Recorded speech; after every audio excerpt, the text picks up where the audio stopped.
Il est 10h et c'est l'heure du flash sur RTI1. Mesdames et messieurs, bonjour et bienvenue dans ce point d'information. L'OAPA, l'Organisation des anciens parlementaires africains, vient de voir le jour. L'événement a eu lieu ce jeudi dans la commune du Plateau. Cérémonie qui s'est tenue en présence du vice-président de l'Assemblée nationale, le professeur Maurice Kakogi-Kayoué. L'initiative vise à favoriser le rapprochement entre les pays africains à travers un dispositif de partage de bonnes expériences. Parlons infrastructure. Fermé pour un mois depuis le 7 mars 2025, le pont Alassane Ouattara, reliant la commune de Cocody à celle du Plateau, fait sa mue avant sa remise définitive à l'État. Ces dispositions est-elle effective? Comment avancent les travaux? Réponse avec Léon Brou.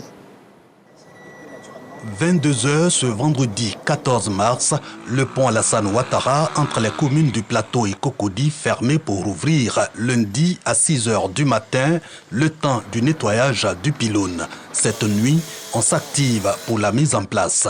En bas, eau, suppresseurs, catcheurs, postes électriques. En hauteur, des techniciens cordistes. Ils sont appuyés d'équipes de grues pour le plein des travaux en journée. On va d'abord nettoyer, mouiller avec de l'eau claire. Et après, pour les tâches, on va appliquer le détergent pour essayer d'effacer les taches ou les salissures. Et après l'application de détergent, on passe encore le rinçage à l'eau pour que la surface reste propre. Et pour certaines tâches plus marquantes, on va passer plutôt au polissage. Redonner au pylône sa couleur blanc d'origine pour la remise définitive du pont à dos à l'État. Ce deuxième week-end, les travaux se concentrent sur deux faces. Les tâches les plus marquantes se trouvent sur la façade est et ouest. C'est pour ça que ce week-end, notre travail s'est concentré sur ces deux façades pour essayer d'éliminer au maximum les tâches et les salissures. 5 techniciens cordistes aidés par 2 équipes de grues de 5 autres techniciens chacune. Mais pas à chaque séance de nettoyage, il faut éviter que les cordes s'entremêlent. L'entreprise veille tout de même à la célérité des travaux.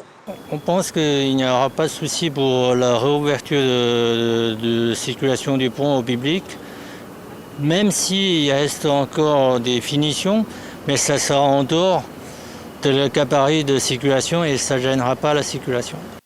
Tenir le délai de 4 week-ends prescrit par le gouvernement pour le nettoyage du pylône.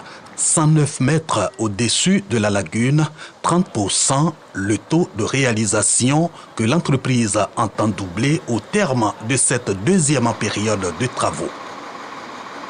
Suite à l'incendie survenu sur le site de la mine d'Ity dans la nuit du 22 au 23 juin dernier, le ministre de l'Environnement, du Développement durable et de la Transition écologique, Jacques Assaouri-Conan, a effectué une visite sur le site pour faire l'état des lieux. Il s'est aussi rendu dans le village de Ouyatouo, proche de la mine, pour rencontrer les habitants et les rassurer. Dans l'actualité internationale au Burkina Faso, week-end plutôt mouvementé, de bases de la police et des militaires burkinabés ont été attaqués dans le nord et dans l'est du pays. Pour l'heure, aucun communiqué officiel. Notons que ces violences interviennent à un moment où les dirigeants burkinabés affirment avoir repris plusieurs zones occupées lors d'une opération dite de reconquête. C'est une semaine décisive dans la résolution du conflit dans l'est du Congo. Et le mouvement armé du M23 sont invités demain, mardi 18 mars, en Angola pour des discussions. Selon une source gouvernementale, Kinshasa compte participer à ces échanges en envoyant une délégation à Luanda. Le chef de la branche politique du M23, quant à lui, serait en attente de garanties sécuritaires avant de répondre formellement. Et aux États-Unis, malgré une décision de justice suspendant temporairement les expulsions, les autorités américaines ont transféré plusieurs centaines de migrants vénézuéliens vers le Salvador. Cette opération s'inscrit dans une politique migratoire de plus en plus externalisée. Elle a été menée en dépit d'une ordonnance fédérale suspendant les renvois. Washington a justifié ce transfert par l'impossibilité d'arrêter des vols déjà programmés. Et voilà, c'est la fin de ce flash. Merci de l'avoir suivi. Je vous retrouve à 13h.